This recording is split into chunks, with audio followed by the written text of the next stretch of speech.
એ આ જે ચિત્ર એમ કે તમારે ડેસ્કટોપ નથી દેખાતું? ઓકે સોરી, મારે પાછું શેર. ઓકે હવે ઓકે યા એટલે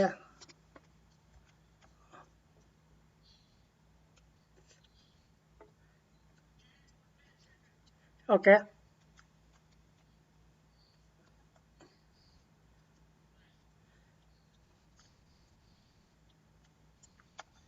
હવે જે આ ચિત્ર છે અહીંયા એ આને બરોબર એમ કે કઈ એને સમજાવ્યું નહીં, તમે વિચાર કરો એમ કઈ મૂકી દીધું છે, પણ હું આ પેલું સમજાવું છું કે આપણે એની આજે આપણે હમણાં શીખ્યા કે એની એનર્જી કોન્સ્ટન્ટ રહે, એને માટે આ સરસ ઉદાહરણ છે. એટલે કે આવી રીતે દોરીમાં તમે જો આવી રીતે એક એટલે આપણે ધારો કે પેન્ડ્યુલમ આપણે ઘડિયાળનો જે હોય ને એ જો હોય, અહીંયા તમે અહીંયાથી છોડી દો અને આ પોઝિશનમાં આવે તો અહીંયા ગો હોય છે. આપણે જ્યારે ઊંચે એને પકડી રાખ્યું હોય છે ત્યારે ગતિ 0 હોય છે. અહીં એની ગતિ હોય છે એટલે v1 ગતિ હોય છે, બરોબર. એટલે અહીંથી જ્યારે આપણે છોડીએ ત્યારે અહીંયા આના નીચે આવે ત્યારે ગતિ હોય છે. એટલે આ v1 0 છે એનો અર્થ એમ કે એની કાઇનેટિક એનર્જી 0 છે. એટલે k એનર્જી છે, આ k એનર્જી આપણે એની ગતિ ઉર્જા એટલે કે k આ 0 છે. પરંતુ આ એની હાઇટ છે, હાઇટને કારણે એનામાં સ્થિતિ ઉર્જા છે, આપણે u1 કહીએ તો u1 કેટલી થાય તો કે mgh થાય, બરોબર. પછી એ પેન્ડ્યુલમ જ્યારે તમે છોડશો ત્યારે અહીંયા એની ગતિ એક જાતની આવી ગઈ, પણ એનું જે આપણું રેફરન્સ પોઈન્ટ હતું એની હાઇટે આવી ગયું, એટલે હાઇટ છે એ 0 થઈ ગઈ. હવે હાઇટ 0 થઈ ગઈ તો આપણી u2 જે એનર્જી છે, u2 એનર્જી એટલે કે સ્થિતિ ઉર્જા mgh એ બરાબર h બરાબર 0 છે, આ 0 થઈ જાય. એટલે અહીંયા આની આ સ્થિતિ ઉર્જા છે એ 0 થઈ ગઈ, પણ એને બદલે આ કાઇનેટિક એનર્જી આવી, એટલે કે આ વેલોસિટી આવી. નું સૂત્ર શું છે? આપણે 1/2 mv1 સ્ક્વેર. એટલે આની આ કાઇનેટિક એનર્જી બીજી થઈ, અહીંયા એક કરીએ એટલે આ બંનેનો વાળો, એટલે કે અહીંયા જેટલી એનર્જી હતી એટલે કે આપણે ek1 વત્તા u1 જેટલી હતી એટલી જ એનર્જી અહીંયા આ કે ek2 વત્તા u2, બરોબર. એટલે આ ek1 વત્તા u1 એટલે આ બંનેમાં ફેરફાર શું થયો?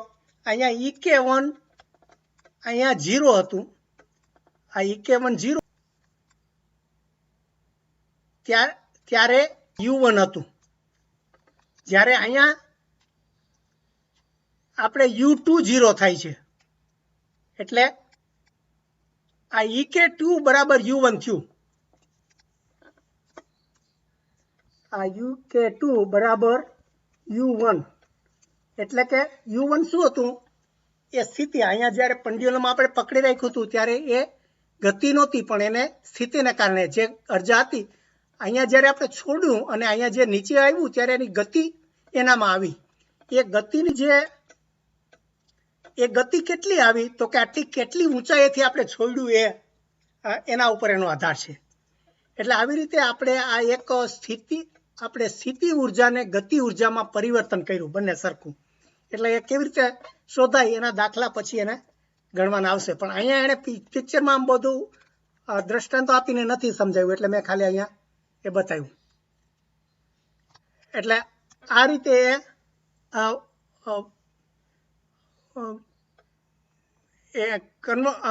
કન્ઝર્વેશન ઓફ એનર્જીનું આખું બહુ ટૂંકમાં એણે લીધું છે, બહુ ક્લિયર સમજાયું. પછી પાવરની વાત કરે છે, તો પાવર એટલે બીજું કશું નહીં પણ એ કામ કરવાની એમ કે ક્ષમતા, એટલે એને ટાઈમે ભાંગી નાખીએ એટલે કે ડબલ્યુ ને ટાઈમથી ભાંગી નાખીએ તો એ પાવર થઈ જાય. અને પછી આ પાવરના એણે આ 2-4 દાખલાઓ આપ્યા છે કે આ હોર્સ પાવર છે કે હોર્સ આ 746 ડબલ્યુ. હવે ડબલ્યુ એટલે શું? તો કે અહીંયા એણે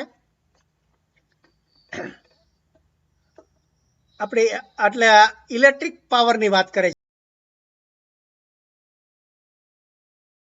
એટલે કિલો એટલે આપણે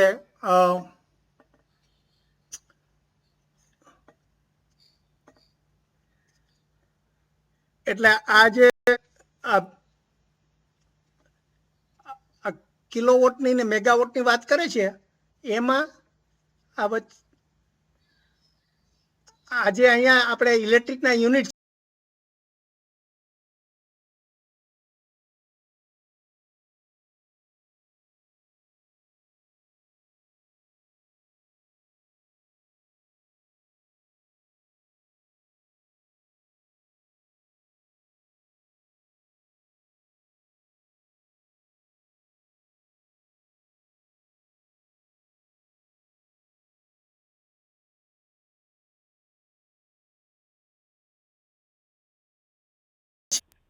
એને 36 ગુણ્યા એટલે આ 36 ગુણ્યા 10 ની માથે 5ની ઘાત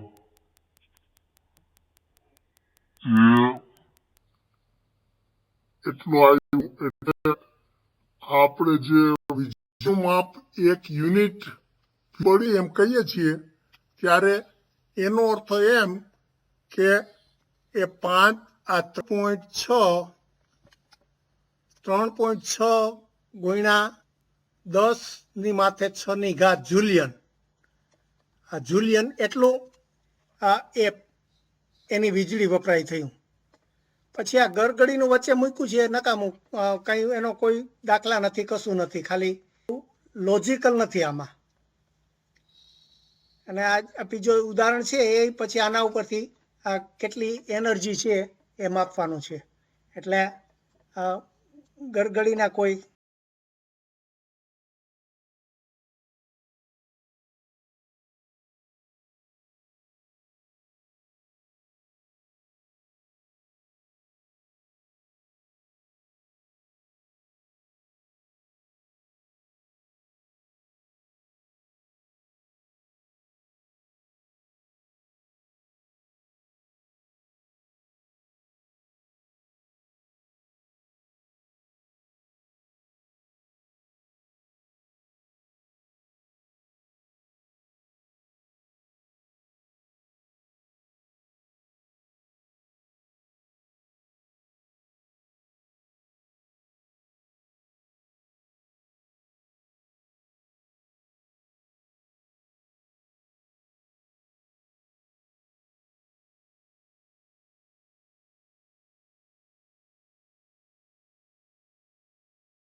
કાર્યને ફેરવી શકો. કે પાણીની બકેટ જો નીચે હોય એને તમારે ઉપર ખેંચવું હોય તો ગરડી મૂકીએ અને ખેંચી શકો, પણ એમાં કોઈ બીજો ખાલી દિશા જ એની બદલાવી શકાય, એમાં કોઈ બીજો ફાયદો થતો. પણ આ સંયુક્ત બ્લોક એટલે ઘણી બધી ગરગડી મૂકી હોય તો એમાં ફાયદો થાય છે, પણ એના કોઈ સૂત્રો કે કશું એને અહીંયા આપ્યું નથી, એટલે આપણે કંઈ ડિટેલમાં જતા નથી. ઓકે, બરોબર છે. આમાં મને લાગે ખાસ તો આજે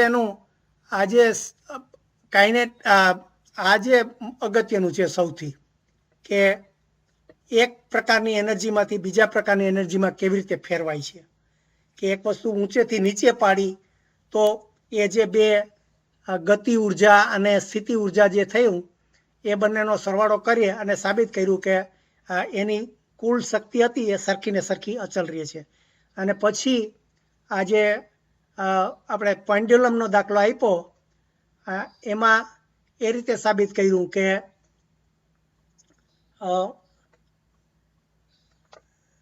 આજે અહીંયા એનામાં જે સ્થિતિ ઉર્જા હતી એ હતી અને ગતિ ઉર્જા 0 હતી. એ પેન્ડ્યુલમ આપણે નીચે છોડ્યું તો અહીંયા એનામાં ગતિ આવી તો એનામાં ગતિ ઉર્જા આવી, પણ એ રેફરન્સ પોઈન્ટ ઉપર આવી ગયું છે એટલે એનામાં સ્થિતિ ઉર્જા 0 થઈ ગઈ, એટલે કન્વર્ઝન થઈ ગયું. એ વસ્તુ એણે બતાવી છે. ઓકે, તો મને લાગે અહીંયા આપણે આજે પૂરું કરીએ. એટલે ફ્લો બરોબર લાગે છે, જો કે આમ ઘણી વચ્ચે વચ્ચે મારે પાછું પેલું બધું રિપીટ કરવું પડે છે એટલે